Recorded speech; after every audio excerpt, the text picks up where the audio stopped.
I've made 2,070 videos for social media, and most of them absolutely crashed and burned, went nowhere. So I thought to myself, in this video, how can I give you 40 lessons as quickly as possible with everything that I've learned over the years and creating that amount of videos so that you can sidestep all the crap that I had to go through and implement the right way for yourself. But first of all, why should you even listen to me?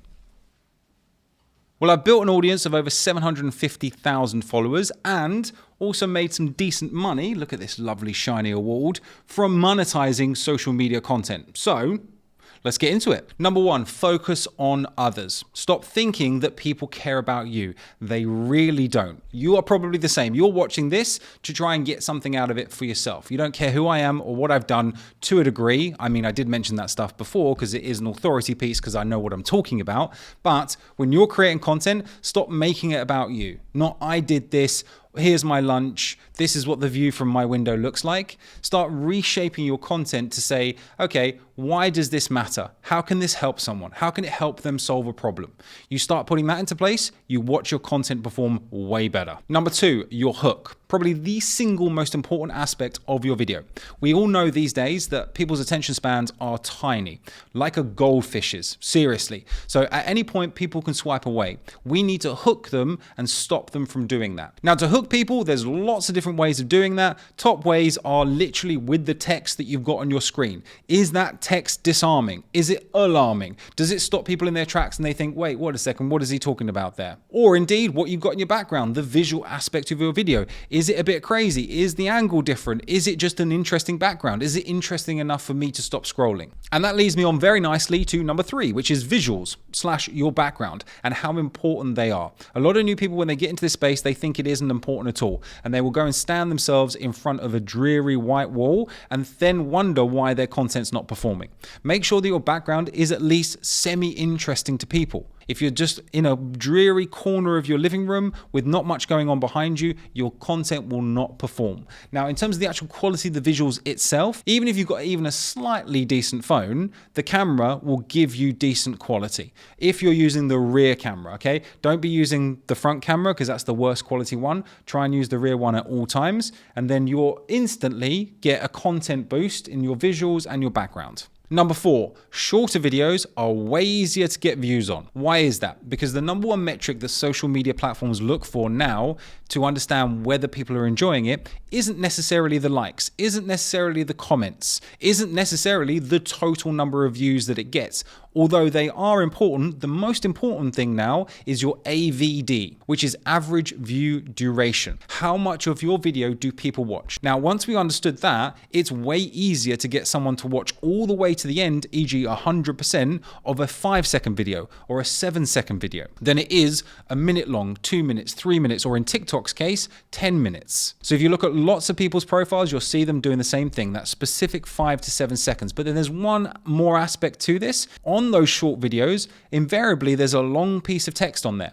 So not only do we encourage people to watch 100% of the video, but they probably need to watch it 2 to 3 times to get enough amount of time to read through the whole text that's on the screen. So not only are you getting 100% of the video watched once, probably 2 to 3 times, thus showing to the algorithm that people really like this. Number 6, people can swipe at any moment. Once we are aware of that, we need to respect people's time, because at any moment they could just do that and they will never potentially see you again. So when we're creating our videos, we need to be quite fast paced with them. Okay, the short form content needs to be faster paced because, again, we go back to what we said before, people's attention span is tiny these days. So we need to, in the editing process, when we bring it into the likes of Capcut, very easy editing process, cut out our dead spaces, cut out the pauses between the sentences, obviously cut out the mistakes that you're making. So everything is very bunched up together. It kind of feels like there's no breathing space between what you're saying, because dead space is time that people can choose, oh, do I actually want to listen to this person? Probably not. Okay, I'm going to swipe away. But if we're keeping that pace, we're keeping that pacing, it's going to help the AVD, and also it's going to respect people's time and give them less chance to actually scroll away. Number 7, the more relatable you are, the better. So I have this conversation all the time with my students. They always come to me and say, look, Ashley, I've started creating videos and I'm just doing them in my living room, or I'm in the UK, for example, and it's grey, wet and windy. Who's going to want to watch videos that have been created in those locations? Now, I can understand where that's coming from because you do see a ton of content online that's very glamorous, right? You've got the beautiful sunny beaches and you've got the blue skies, you've got the green grass, you've got the Lamborghinis, you've got the fancy restaurants. I get it. But that type of content only attracts certain types of people. Whereas the people that will be attracted to you creating a video sitting in your living room or creating a video when the rain is lashing down will be the people that you probably want to attract anyway. They'll be the people that will resonate with you. People buy and they engage with other people that are most like them, or their situation is most similar to them. So you'll see a lot of my content is in the palm tree locations. I'm a digital nomad full-time. I travel around the world. I attract people that like that kind of stuff. Don't think that your situation is something that can stop you from moving forward or getting any sort of results. It is actually your superpower. Number 8, your bio. This is an area that the social media platforms give you to market yourself or market your product and services. Use it to your advantage. There's a certain character limit that you can use there. I would say use all of them. And as a quick breakdown between what you should put in each part of that bio, your first line should be a bit about what you do, what you offer to people, what problems you solve for people. Your second line, if you're a personal brand or indeed if you're a company, something personal about you, something personal about the company that can differentiate you from all the other profiles that are out there. Third line needs to be a keyword that they can DM you for more information to start that conversation. Whatever it may be, give people an easier way to start that conversation rather than an awkward, hello, how's it going? Fourth line needs to be the call to action description to click the link, which will be underneath the fourth line. So what are people getting from clicking the link in your bio? Are they going to find out more about your services? Are they going to get a free ebook? Are they going to get the opportunity to download a PDF? Are they going to watch a workshop? Whatever that may be, give them a reason to do it by describing it in the fourth line. Okay, pinned posts. So this is an area that the social media platforms let you pin whatever piece of content that you've previously created to the top of your profile. So I see this as an extension of your bio. Let's take some posts that you've already done, whether that's carousels, whether that's reels, and pin them to the top. So if you go and look at my profile whenever you want, and you'll see one of the pinned carousels that I've got there is who am I? So people can scroll through that, see where I came from, see where I am now, what I do to help people, and also a call to action at the end. Do something similar, whether that's for a business or a personal brand. Number 10, your profile picture. Real quick one this, but I see a ton of people getting it wrong. First of all, no sunglasses. People want to see the whites of your eyes and see that you're a real human, not someone hiding behind glasses or indeed a hat. Make sure you're also smiling at the camera. Let's look approachable. Let's look like someone that I do want to follow. Let's look like someone that I could potentially want to message to find out about their services, not someone that looks like they want to kill me. And take the picture with some decent lighting. You don't need professional lighting solutions. You can go outside. The sun is a free light source. Go out there, grab your phone, do that, take a picture. It's going to be way more flattering and your picture will just take a jump up in terms of quality. Number 11, your link in bio. Please, please, please do not make this go through to a Linktree link or a Beacons link or essentially somewhere where you're offering 300 million different options to people. Confused prospects do not buy. Offer one singular thing via that link in your bio. Forget about Meta, Instagram, TikTok ever paying you enough money to live. A lot of people get this twisted. They think if I get 1 million views or 10 million views or just a ton of views, then I'm going to get a big, nice, juicy check from the big corporations. It does not happen. I'm not monetized on Instagram, neither TikTok. I am on Facebook, and they pay me about $8 per month for 1 million views per month. We do it smarter. We monetize our presence online by selling our own things, our own products, our own services. We don't rely on the big platforms because they are stingy and they will never pay you big money. Your stories, another great opportunity for you to nurture who's already following you and also to sell to them once in a while. Okay, so stories are only shown to people that are already following you. Okay, they're not shown to people that don't follow you. So you've got to keep that in mind. These people have already said, I want to hear from you. So they want to find out a bit more about you and what your life looks like and who you actually are. So the stories is a great opportunity for you to share things like your lunch or you being down at the local supermarket. You put that into your stories. But then also once in a while, not too much, otherwise you'll start start annoying people, but you put in things like, hey, I do have a free workshop, or my PDF is still available, or if do you want to come onto my community on my email list, I give a ton of value. Here's the link down below at the bottom of the stories. And make sure that you're using stories at least once per day and not more than 3 times per day. 14, automation.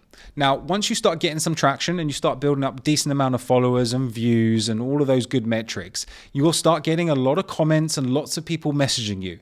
And especially when you get a few pieces of content really pop off and you get a few that are over 1 million or even 500,000, then you'll start getting so many contact requests, so many people wanting to find out what you do, then you won't be able to handle it by yourself. You will need to bring technology into the play to take off that workload. Okay, so you can use something called ManyChat. It is a paid service, but I think at the very bottom it's $15 per month, but it's not necessarily an AI bot. It's just literally an automation. So you can set it to say, hey, every time someone comments on one of my videos, reply to them first and foremost, and then automatically go and direct message that person with the link through to my product or services. So it means that you're not having to do that yourself. It's all handled by the robot. And then of course, in the direct messages, when someone needs more information over and above what's provided in your link, that's when you can come in as a real human. But once you get bigger, that's when you really need to start using the likes of ManyChat. If you're smaller, don't even think about it. It's an extra unnecessary cost, and you can manage those comments and DMs yourself. Number 15, a lot of people will just sit on the fence for a long time. You have to be aware of this. That's why it's so important that you commit for the long term, because someone might have been introduced to you today from one of your pieces of content that you put out there,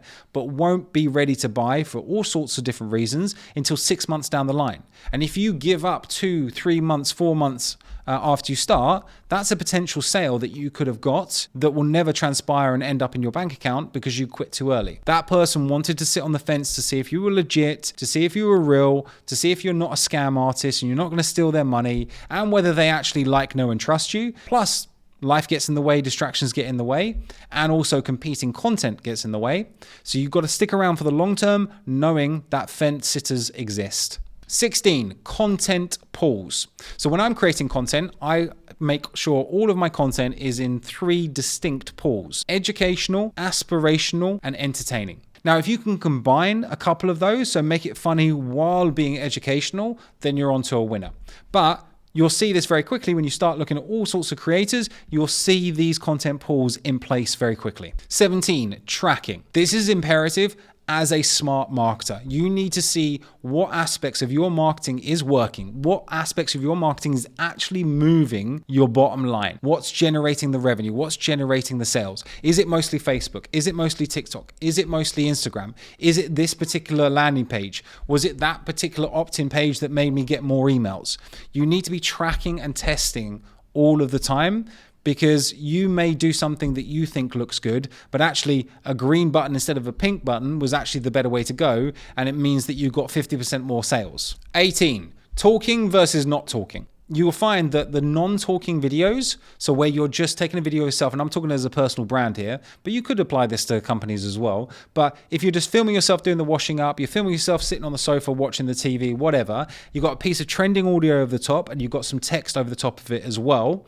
They are massively popular and they do really well. But then you've also got the talking videos. So where you're given a how-to session on whatever it is that you're selling or promoting or whatever niche that you're in, you'll do a talking video. Both of them have their place. And also, I want to get across to you guys that you don't need to talk on camera if you don't want to. You can do exclusively non-talking videos. You can do exclusively just filming you doing the washing up, putting text over the top. I see loads of creators doing that and having massive success. So don't think, oh, I'm not doing any talking videos, that's why I haven't got any traction yet. You probably haven't done it for long enough, or your content's not a good enough quality. Work on those 2 things. And that leads me on very nicely to number 19, faceless or not faceless. So I know a lot of people, when they think about getting into the social media world, or indeed they stop themselves from getting into it at all because they value their anonymity, they don't want their friends and family to find out, or they're just plain shy to be on camera, and it stops them from doing it. So I get a ton of questions from people. Can I do this faceless? Can I start an AI account? Can I do a meme generation account and funny memes and things like that? And of course you can do it. And of course there are successful profiles out there making a ton of money that you never see the person behind it. But I think with social media, what you need to expect if you're going down the faceless route is for it to take way longer. Okay. And if you're prepared for that, fair enough. Go on that journey, do it. You will eventually find success and you will have a money maker down the line where you've never showed yourself at all, which is fine. But if you want quick traction, showing your face is the way to go. Humans engage with other humans. They trust other humans more. And especially if you're selling things online, to have enough trust from someone to get their hand in their pocket and get their credit card out. I don't know about you, but if I'm seeing an AI avatar or I'm seeing some funny memes and they're selling something via the link in their bio, am I going to trust that enough to give my hard-earned cash over to? Whereas if I see someone that's sitting in their living room, hustling and talking about something that solves my problems, I'm probably more likely to go for that person. Number 20, artificial intelligence. So we are moving into the era of AI. You cannot deny that. And we're seeing more and more content being posted, especially on social media, that is being AI generated. And it's even being labeled as so. But in my opinion, not prominently enough. So how is it going to look in 5, 10 years time? I think social media is going to be flooded with AI content. It's going to get more advanced. It's going to be quicker and easier than ever before to create it and post it. And that means it's going to be everywhere. What does that mean for someone that gets started now putting content onto social media or online in general at all? I think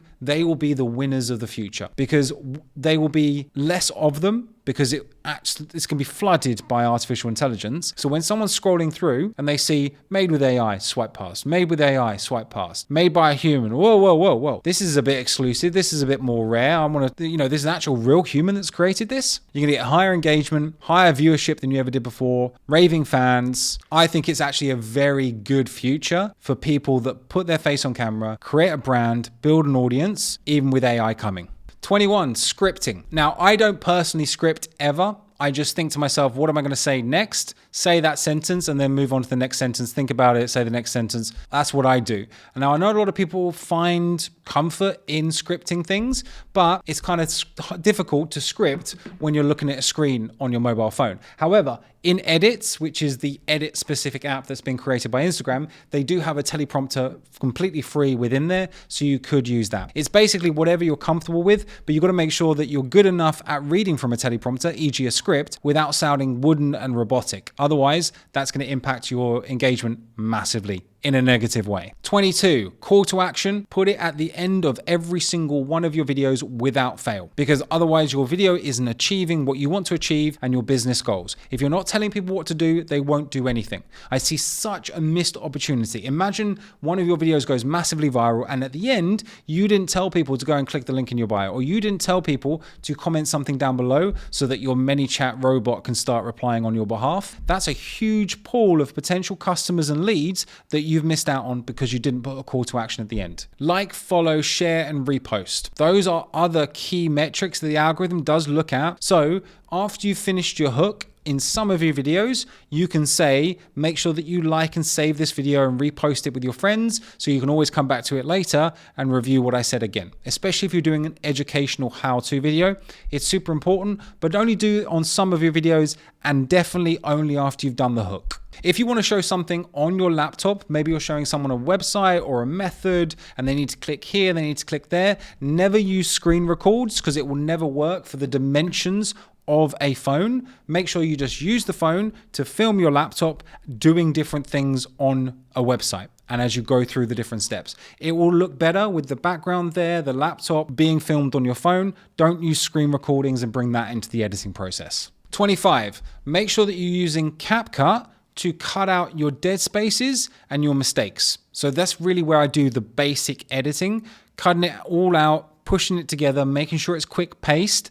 And then I'll also add auto captions there because it's very important that you add captions because a lot of people won't be watching videos as they're scrolling with the sound on. So it's good that they can actually read through. 26, use Edits, the standalone Instagram edit app, to then add your overlays. So once we're done with Capcut, I export from there, I upload into Edits, and then I add my text overlays inside of there because I want to be making sure that I'm using the fonts that Instagram provides because that's the ones that people are used to.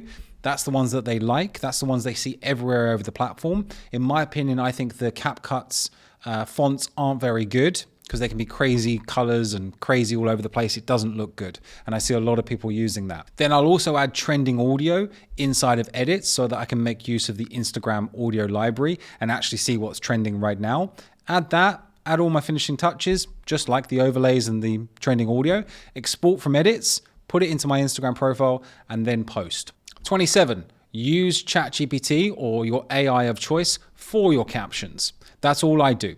So when I find a caption that I like the look of, perhaps from another creator, or I just explain to my AI what my video is about and the main points that I'm making, like the hook, the content, the call to action, that needs to be repeated within your captions. So it's very easy, very quick to go to your AI, tell it all that. It gives you a perfect caption that you need, maybe with a few tweaks and iterations, but don't think to yourself that you need to sit there after doing all of the stuff to create your content in the first place and then get stuck for hours about what caption you should create. AI is there and it's perfect for this use case. 28, equipment. So don't think that you need tons of fancy equipment. You just don't. I built over 300,000 followers with just my phone and a $10 tripod that I got from Amazon. You'll hear me talking about that $10 tripod a lot in my content because that's all you need. And that's actually what I still mostly use, because again, your phone has a decent enough camera with today's technology, and all the tripod needs to do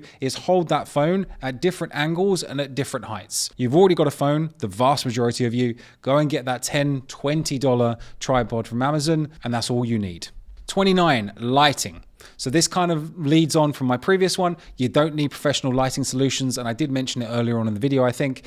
Use the sun. The sun is a free light source for all of us. So I would say when you're first getting started, just film during the day.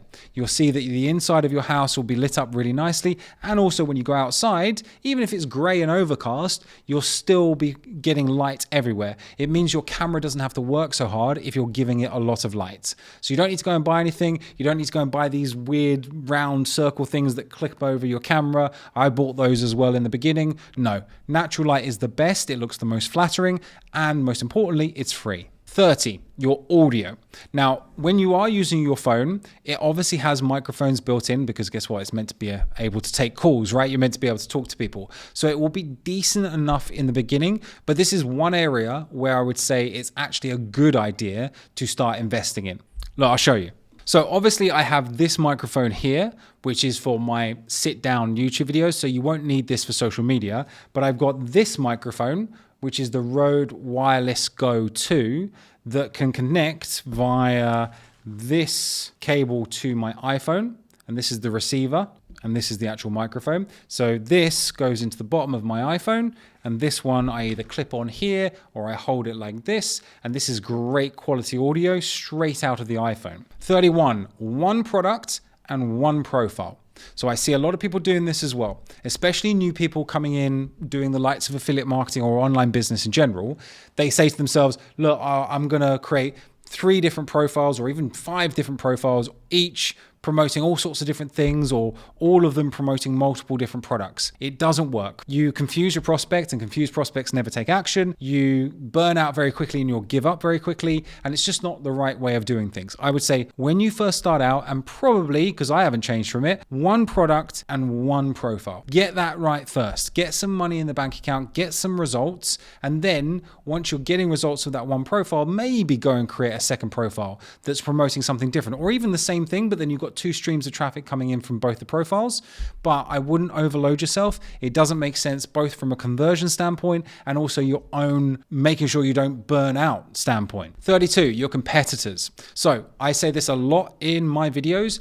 Go out and analyze what your competitors are doing. What's working for them will invariably also work for you. So go and see what they're doing, what hooks they're using, what content are they talking about? Like, what are they doing? Mostly educational ones? Are they mostly doing motivational ones? How are they pitching their services? How are they presenting their product? Go and analyze what they're doing. Take inspiration from it. Don't copy, because you want to be original. You want to be unique, but you can certainly take inspiration from it. It's the age-old story. Apple didn't create the phone. They took what was working already for Nokia and BlackBerry, applied it to their own thing, and then we all know the story of the iPhone.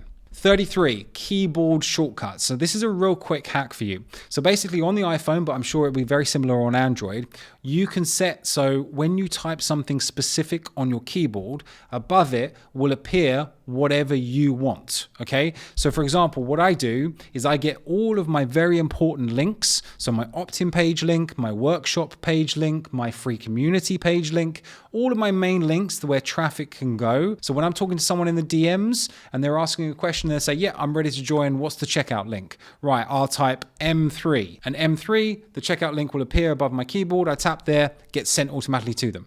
Rather than me definitely not manually typing it out or going into a Google Doc, selecting, copying, pasting it back into the DMs, it's all there really quickly. I think it's one of the biggest hacks that not enough people use. Go out and explore it right now. 34, verified or not verified. So you know the blue tick that you see on some people's profiles, that's verified. And for the most part, you pay for that blue tick. You have to pay on Facebook, you have to pay on Instagram. TikTok, you can't, you have to be a person of note. And also on Instagram and Facebook, you can not pay for it if you're a celebrity, but for most of us, we're gonna pay for it, okay? And for a lot of people, when they're first getting started out, I would say this is not needed. Do not buy it. It's another unnecessary cost. Because if you're 100 or 500 followers, it kind of looks a bit weird. It looks like you're trying to be bigger than you actually are.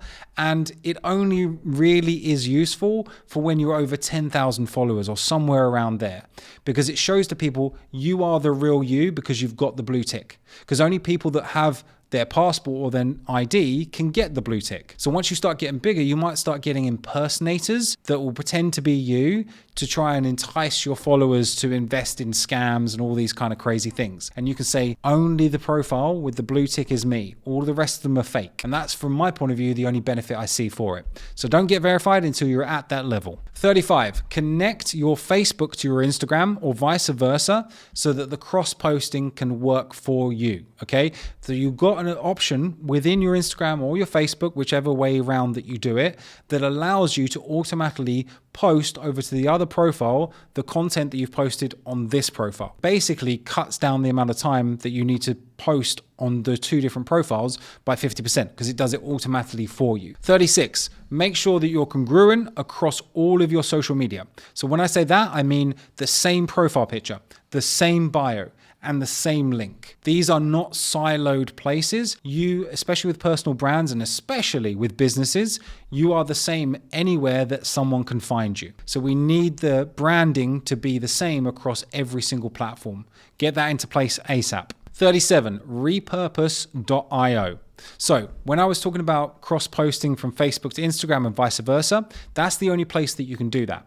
Now, in terms of posting onto TikTok, onto Snapchat, onto X, onto Threads, or wherever that you want to be posting, which should be as many places as possible so you're getting as many streams of traffic as possible, you can do that automatically with a website called repurpose.io. Paid website. So I think it's like $15-20 a month, but it's a huge time saver because you can say to repurpose.io, whenever I post a new video onto my Instagram, keep scanning for that. And when you detect something that's new, go and automatically post it onto my other platforms. Huge time saver, worth the money. But of course, once you get to a certain level and you're actually making money from what you're doing. 38, archiving. So a big mistake that I see a lot of newbies making is they post something and they realize they got something wrong, or they don't like what they posted, or whatever the reason might be, but they want to take it down off of their profile. Never do it. Always archive, because archiving from the algorithm's point of view is it's still on the platform. You haven't removed that content completely away from them,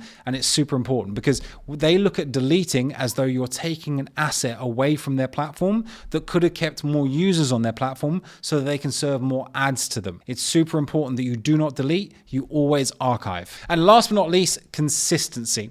You differentiate yourself from 99% of other people out there by just turning up every day. Because guess what? Most people won't. It's as simple as that. You can outclass, outperform, outsell everyone else by being the person that turns up the most. That's all I did. I'm not special. I'm not particularly skilled at this. I certainly wasn't when I started. I was just the one that said, I'm never going to give up until I start building an audience, until I start making my $10,000 days, until I start getting those metrics that I want. You need to do the same. Consistency outclasses everything else that I've gone through in this video. If you've got any questions about social media, leave them in the comments section down below. I'll help out where I can. There'll also be links in the description as well. Go and check those out. And as you can see, there's a video that's just popped up here on the screen that the boffins over at YouTube reckon that you'll be most interested in next. Go and give that a click, and I'll catch you over there in a second.